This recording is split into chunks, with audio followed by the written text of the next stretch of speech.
नमस्कार, प्रणाम, हर हर महादेव। हम आप सबके छोट भाई राइटर पवन पटेल। आई आज हम अपन तीसरा गाना लेके आ गइल बानी, जौन कि हम गाना अभी अभी लिखनी ह। बहुत ही सुंदर लव सॉन्ग बाटे। जौन ट्रैक बाटे सैया खैनी खा के डालेला बेचैनी धरेला। बहुत ही अच्छा गाना बा।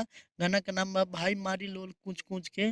आप सब ये गाना के सुनिए। सबसे पहले हमार जितना भी वीडियो देख रहल बानी भाई, एकरा के हमार चैनल राइटर पवन पटेल ऑफिशियल के सब्सक्राइब करी और बेल आइकन दबाई, ताकि हमार जितना भी लिखल गाना अपलोड होके सबसे पहले रउआ पहुंचे आ सबसे पहले रउरा गाई।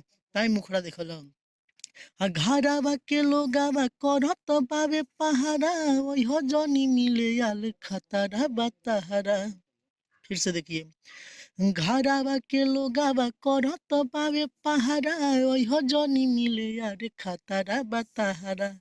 धरई बत बाटे सारा पूछ पूछ के, हमर भाई मारी लोला तोहर कुच कुच के, हमर भाई मारी लोला तोहर कुच कुच के।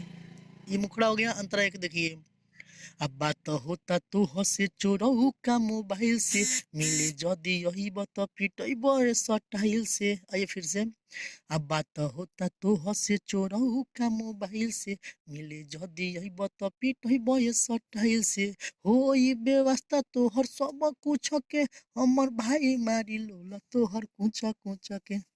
ये अंतरा एक हो गया। अब अंतरा 2 नंबर देखिए। मेरा नाम है फर्स्ट में राइटर पवन, और देखिए, राइटर पवन होई यार बात मानल, मिले के ना सोची होई बात गांठ बांधल।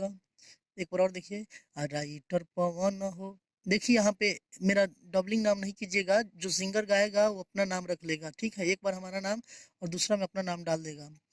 राइटर पवन होई यार बात मानल, मिले के ना सोची हई बात गांठ बांधल। रोआ बचिल बतू कुथ कुथ के, हमर भाई मारी लोला तोहर कुच कुच के, हमर भाई मारी लोला तोहर कुच कुच के। ये गाना आप लोग को अगर अच्छा लगे तो आप सब गाई, कोई दिक्कत नहीं है। हम अभी अभी लिख के गाना अपलोड करनी है। जितना भी हमारे सिंगर भाई बानी, प्लीज अच्छा लगे तो हमारा गाना गाई।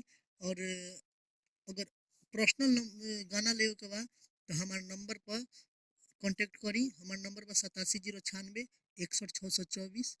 और आई वीडियो के ही जन समाप्त कर जाओ। नमस्कार, प्रणाम।